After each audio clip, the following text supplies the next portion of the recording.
Assalamualaikum warahmatullahi wabarakatuh. Perkenalkan, nama saya Dian Video dengan NPM 24001002. Pada kali ini saya akan melakukan prosedur pembidayaan traksi dan juga introduksi. Pertama, kita akan melakukan pendahuluan terlebih dahulu. Assalamualaikum Pak, selamat pagi. Saya dengan Dr. Idiace yang sedang berjaga pada klinik pesantren pada akhir hari ini. Saya izin untuk mengonfirmasi identitas pada rekam medis ya Pak. Dengan Bapak Nicole, jenis kelaminnya laki-laki ya Pak. Tanggal lahirnya tanggal 2 Februari tahun 99 ya Pak. Lalu alamatnya ada di Jalan Sumatera ya Pak. Izin saya konfirmasi juga ya Pak, Bapak ada luka terbuka di lengan kanan dengan fraktur juga ya Pak ya. Saya akan melakukan tindakan ini berupa pembidayaan. Pada prosesnya mungkin akan terasa sedikit tidak nyaman, tapi saya akan memaksimalkan usaha saya agar mengurangi rasa tidak nyaman tersebut. Bapak bersedia Pak? Bersedia.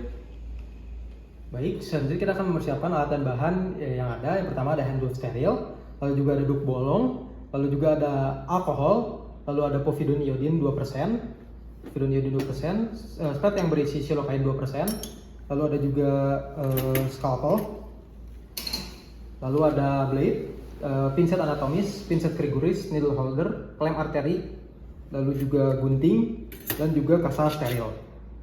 Lalu ada juga head cap dan juga masker. Lalu selanjutnya juga ada wood splint dan juga elastic bandage. Lalu selanjutnya sebelum kita melakukan prosedur, alangkah baiknya kita untuk mencuci tangan sesuai dengan nama WHO terlebih dahulu.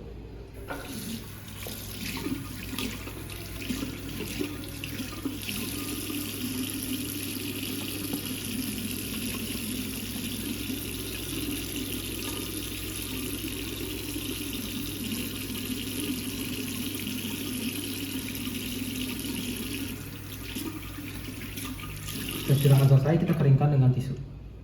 Lalu untuk selanjutnya kita akan melakukan penggunaan masker. Kita tentukan mana sisi yang untuk mulut dan juga sisi atasnya adalah sisi yang dengan kawat yang keras. Lalu sesuaikan bentuk masker dengan bentuk hidung. Lalu selanjutnya kita menggunakan cap.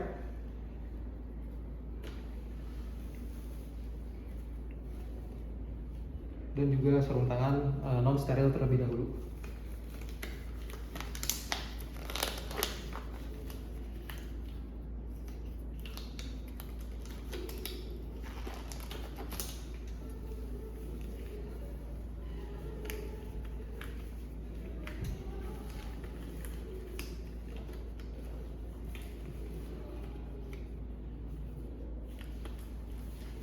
Lalu selanjutnya kita akan melakukan prosedur selanjutnya. Setelah menggunakan hand glove non steril, kita aplikasikan povidone iodine pada tepi luka hingga sekitarnya. Aplikasikan povidone iodine pada luka hingga sekitarnya. Lalu selanjutnya lakukan anestesi lokal yang sudah diisi dengan silokain 2% searah jarum jam.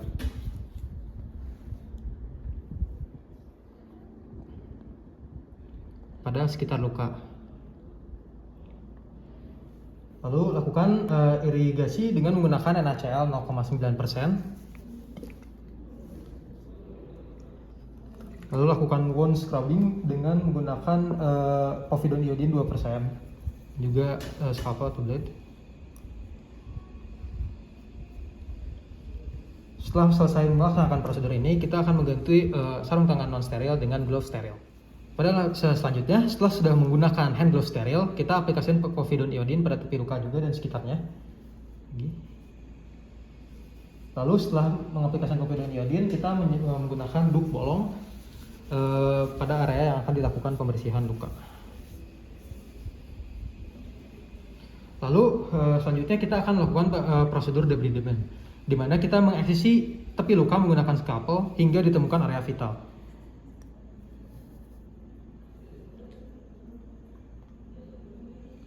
Lalu kita juga akan melakukan eksisi otot atau jaringan avital menggunakan gunting dengan prinsip 4C, yaitu color, konsistensi, capability to bleed, dan contractility.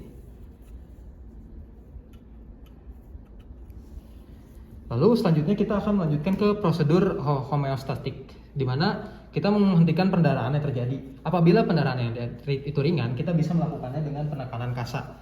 Apabila pendarahan yang terjadi itu sedang, kita bisa menggunakan klem arteri untuk menghentikan pendarahannya.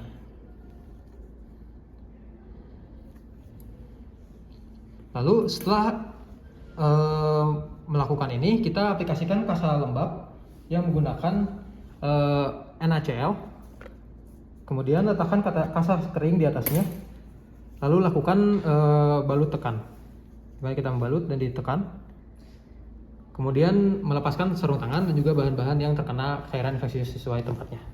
Kemudian kita melakukan pengecekan status neurovaskular terlebih dahulu, yaitu kita melihat pada bagian distal tersebut dengan cara meraba nadi pada arteri dan memeriksa capillary refill time pada kuku pasien. Lalu lakukan reduksi dengan inline traction. Lalu gunakan bidai yang sesuai dengan ukurannya.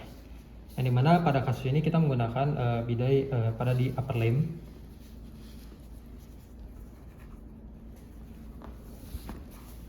Setelah menggunakan bidai yang sesuai, kita selanjutnya menggunakan membalut bidainya dengan elastic bandage.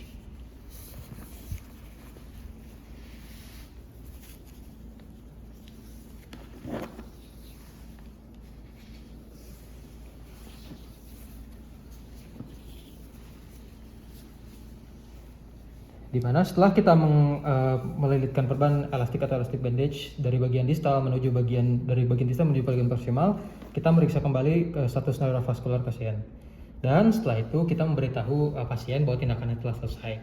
Bapak, alhamdulillah sudah selesai ya Pak pembersihan luka dan pembidayannya ya Pak. Sekarang Bapak bisa beristirahat lebih dahulu. Setelah melakukan tindakan, kita tentunya harus mencuci tangan kembali. Baik, sekian prosedur pembidayaan yang bisa saya lakukan. Mohon maaf bila banyak kesalahan. Terima kasih. Wassalamualaikum warahmatullahi wabarakatuh.